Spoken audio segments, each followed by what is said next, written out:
జూపల్లి కృష్ణారావు గారు మరి ఇక్కడ మొత్తం కొల్లాపూర్ నియోజకవర్గంలో బీఆర్ఎస్ పార్టీ తరఫున నిలబడ్డటువంటి ఏ నాయకుడైనా సరే మరి వారి మీద కక్ష కట్టి చిన్నదైనా పెద్దోళ్ళైనా ఒక ఫేస్బుక్లో చిన్న పోస్ట్ పెట్టినా లేకపోతే ఏదైనా నిలబడి ప్రశ్నించినా ఏది అడిగినా కూడా కేసులు పెట్టి ఇబ్బంది పెడుతున్నటువంటి పరిస్థితి ఉన్నది.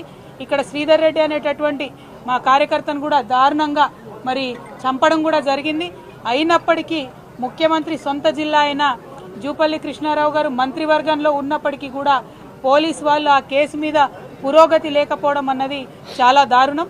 అంటే కేవలం ప్రభుత్వానికి హంతకులకు కొమ్ముగాస్తున్నారు తప్పితే ప్రజల పక్షాన మీరు నిలబడలేరన్న విషయం ఇవాళ తెలుస్తూ ఉన్నది.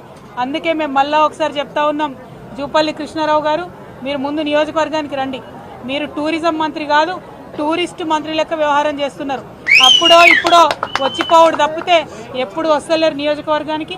మీరు రైతులను ఆదుకుంటలేరు, విద్యార్థులను ఆదుకుంటలేరు, ఇతర పార్టీ నాయకులను మరి కక్ష కట్టినట్టుగా వారి మీద అత్యాచారాలకు ఆగడాలకు ఒడిగడుతున్నారు. ఇప్పుడు నేను దారిలో వస్తూ ఉంటే కూడా మన సాతాపూర్ ఊర్లో కూడా ఒక పిల్ల పరమేశ్ అనేటటువంటి మా కార్యకర్తను కూడా నిన్న రాత్రి ఇవాళటి మీటింగ్ కోసం ఫ్లెక్సీలు కడుతుంటే దారుణంగా 50 మంది ఒక పిల్లగాని మీద దాడి చేసి దెబ్బలు తీసినటువంటి పరిస్థితి ఉన్నది.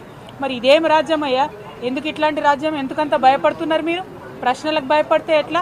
మేము మీకు ఎదురొడ్డి ఉద్యమం చేసి నీతి నిజాయితీతో కొట్లాడి తెలంగాణ తీసుకొని రాలేదా?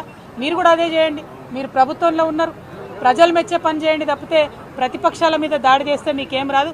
అందుకే మళ్ళా ఇవాళ చెప్తా ఉన్నాం, ముఖ్యమంత్రి గారు మీ మహబూబ్ నగర్ ఉమ్మడి మహబూబ్నగర్ జిల్లా నుండే చెప్తా ఉన్నాం, ఖచ్చితంగా పింక్ బుక్ మెయింటైన్ చేస్తాం. మా కార్యకర్తల మీద దాడి చేసిన వాళ్ళు నాయకులైనా అధికారులైనా ఎవరిని కూడా వదిలిపెట్టాం. అందరి చిట్టా రాసి పెట్టుకుంటాం. మాకు కూడా టైం వస్తుంది, అప్పుడు మాత్రం ఖచ్చితంగా చెప్తామని చెప్పి మరి అంతవరకు మొక్కవోని ధైర్యంతో మొత్తం 50 మంది కూడా ముందుకు సాగాలని చెప్పి బీఆర్ఎస్ పార్టీ నాయకులందరినీ కూడా కోరుతా ఉన్నాను.